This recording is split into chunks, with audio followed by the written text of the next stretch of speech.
B Sudarshan Reddy साहब किसी दल से नहीं जुड़े हैं और हम लोग इंडिया ब्लॉक जो गठबंधन है, ये सभी हमारे गठबंधन घटक दल के समर्थन जो है इनको है। और अभी बातचीत के दौरान इन्होंने मुझको बताया कि ये लोहिया जी के अनुयायी भी हैं, तो इससे बढ़िया बात क्या हो सकती है। और हमको लगता है कि उपराष्ट्रपति के चुनाव में सबसे योग्य अगर कोई व्यक्ति है तो सुदर्शन साहब है। अच्छा खासा शाम तक तो उपराष्ट्रपति जी धनखड़ साहब ने चलाया शाम तक सदन, और अचानक से एक ट्वीट के माध्यम से पता चला कि भाई वो बीमार है। अब बीमार कराया गया है या हुए हैं ये तो तीन ही लोग जानते हैं। आखिर है कहां? कोई हेल्थ बुलेटिन हम लोगों ने नहीं देखा उनका। हमारे उपराष्ट्रपति है भाई, और भाई मीडिया वाले में कोई बेचैनी नहीं हुई क्या?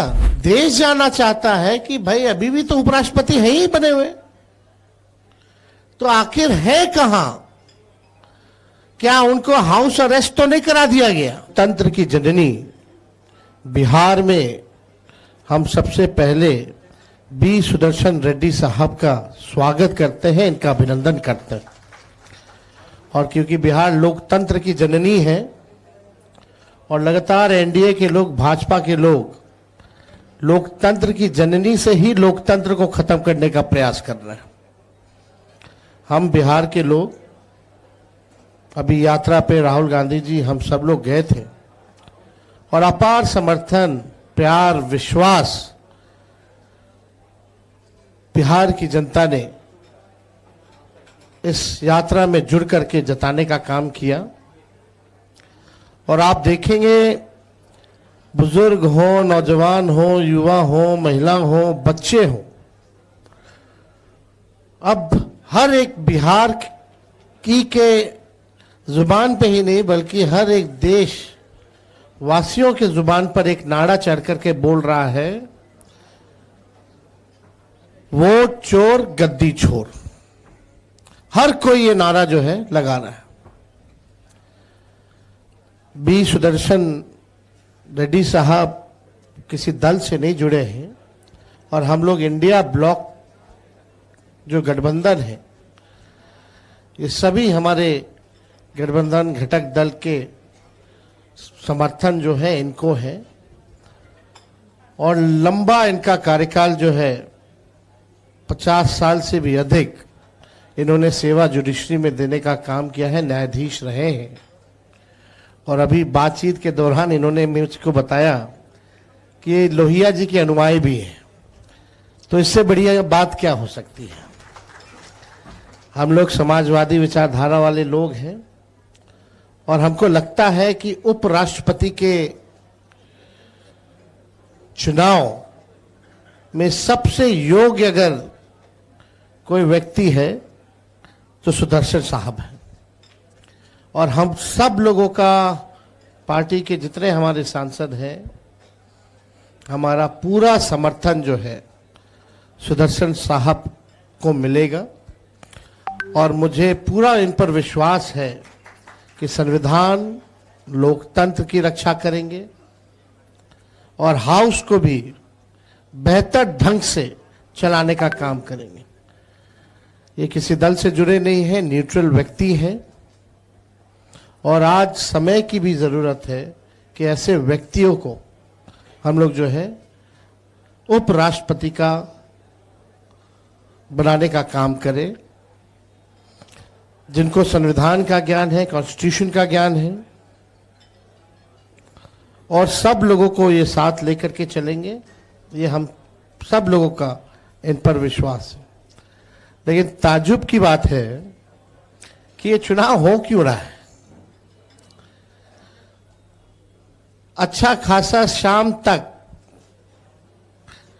तो उपराष्ट्रपति जी धनखड़ साहब ने चलाया शाम तक सदन, और अचानक से एक ट्वीट के माध्यम से पता चला कि भाई वो बीमार है। अब बीमार कराया गया है या हुए हैं, ये तो तीन ही लोग जानते हैं। दो लोग गुजरात वाले जो संविधान को खत्म करने पे आतुर है, और एक धनखड़ साहब ही जानते हैं। आखिर है कहां? कोई हेल्थ बुलेटिन हम लोगों ने नहीं देखा उनका। हमारे उपराष्ट्रपति है भाई, और भाई मीडिया वाले में कोई बेचैनी नहीं हुई क्या कि भाई पता करें कि धनखड़ साहब की सेहत ठीक ठाक है कि नहीं है? ये तो आप लोगों को पता करना चाहिए, चर्चा का विषय होना चाहिए। देश जानना चाहता है कि भाई अभी भी तो उपराष्ट्रपति है ही बने हुए, तो आखिर है कहां? क्या उनको हाउस अरेस्ट तो नहीं करा दिया गया? क्या उनको जबरन कैद तो नहीं करा दिया गया कि सामने मत आइए? अरे हमारे उपराष्ट्रपति हैं और कोई पब्लिक से, जनता से कोई कम्युनिकेशन नहीं, ना ही हेल्थ बुलेटिन जारी हो रहा है। ये दो लोग जो बैठे हैं गुजरात के, जो केंद्र सरकार प्रधानमंत्री हैं, एक गृह मंत्री हैं, इन लोगों ने पूरा कब्जा कर लिया है। जितने भी कॉन्स्टिट्यूशनल इंस्टीट्यूशन, संवैधानिक संस्था हो, सब पर जो है कब्जा कर लिया गया है।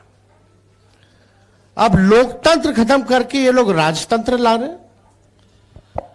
ऐसा काम तो राजा ही लोग करते हैं। तो आप देखिए कि पूरी तरीके से, चाहे मीडिया में तो कहना ही क्या, मीडिया में तो पहले ही से कब्जा हो गया, तो चाचे हमारे बोलते थे। ईडी हो, इनकम टैक्स हो, सीबीआई हो, इलेक्शन कमीशन एसआईआर करा के वोट की चोरी करा रहा है, और इलेक्शन कमीशन ऐसे एक्ट कर रहे हैं जैसे वो बीजेपी पार्टी के हैं।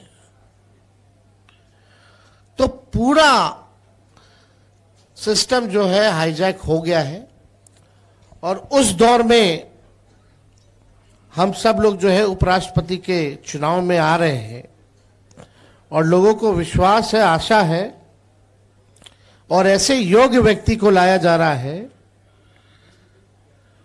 जो लोकतंत्र को जिंदा करने का काम करेगा, संविधान को बचाने का काम करेगा। तो आप सब लोग यहां आए, मीडिया के साथी, आप सब लोगों को धन्यवाद देते हैं, और विशेष तौर पे सुदर्शन साहब को हम धन्यवाद देना चाहेंगे कि इस दौर में आपने जो हिम्मत दिखाई है, आपने जो नामांकन किया है, आज हम सब लोग आपके साथ खड़े हैं। बहुत बहुत धन्यवाद।